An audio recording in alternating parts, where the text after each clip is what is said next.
25 miles away on the mainland, another group of scientists were working under Professor Carl Lindroth of the University of Lund, Sweden.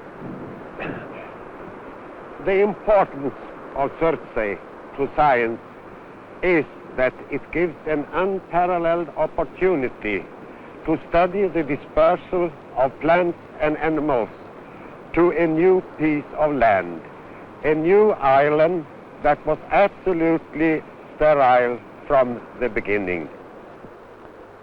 It proved therefore necessary to investigate also the neighboring parts of Iceland itself. That is the southernmost part of Iceland.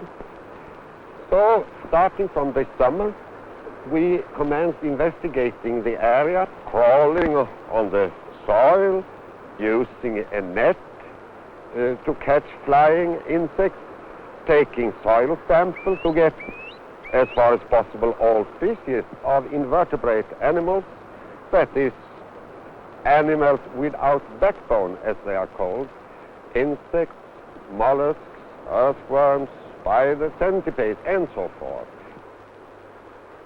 During their time on Surtsey, Professor Lindroth's party found 2 moths which were not natives of Iceland and had almost certainly come from the British Isles.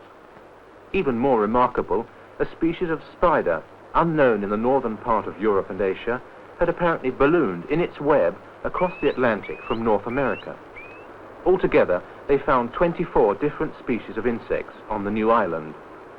They had managed to disperse in different ways.